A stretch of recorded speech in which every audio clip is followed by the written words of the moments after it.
ہماری خداوند یسوع کی انجیل مقدس متی کے مطابق 9ویں باب کی 35 آیت سے 10ویں باب کی پہلی اور پھر 6 سے 8 آیات تک۔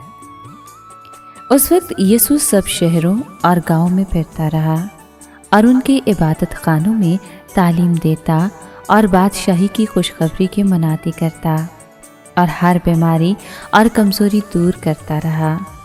اور جب اس نے ہجوم کو دیکھا تو اسے اس پر ترس آیا، کیونکہ وہ ان بھیڑوں کی مانند جن کا چرواہا نہ ہو خستہ حال اور پراگندہ تھا۔ تب اس نے اپنے شاگردوں سے کہا کہ فصل تو بہت ہے مگر مزدور تھوڑے ہیں، اس لیے تم فصل کے مالک کی منت کرو کہ وہ اپنی فصل کاٹنے کے لیے مزدور بھیج دے۔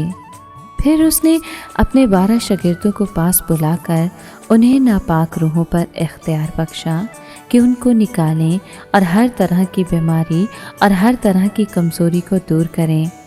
اسرائیل کے گھرانے کی کھوئی ہوئی بھیڑوں کے پاس جانا اور چلتے چلتے یہ منادی کرنا کہ آسمان کی بادشاہی نزدیک آ گئی ہے۔ بیماروں کو اچھا کرنا، مردوں کو جلانا، کوڑیوں کو پاک صاف کرنا، بدروحوں کو نکالنا، مفت تم نے پایا مفت ہی تم دینا۔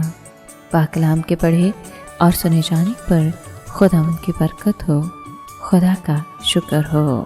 عزیز دوستو، سچے مسیحی خدا کے کلام کی مناتی مفت کرتے ہیں کیونکہ انہیں خود یہ خدا کی طرف سے مفت ملا ہے۔ خدا انسانوں کے ساتھ محبت رکھتا ہے۔ ہم اس محبت کے لائق تو نہیں کیونکہ آدم کی وجہ سے ہم سب گناہ اور موت کی حالت میں ہیں، پھر بھی خدا نے محبت ظاہر کرتے ہوئے اپنا بیٹا ہمارے لیے بخش دیا تاکہ ہمیں گناہ سے چھٹکارا مل سکے۔ یسوع کی قربانی ہمارے لیے خدا کا خادم بننے کو ممکن بناتی ہے۔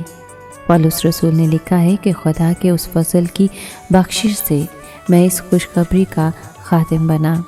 سچے مسیحی جب خدا کے کلام کی منادی کرتے ہیں تو کسی قسم کے روپے پیسے کی توقع نہیں کرتے۔ انہوں نے اس خوشخبری کو مفت پایا اور وہ لوگوں کو یہ خوشخبری مفت ہی سناتے ہیں۔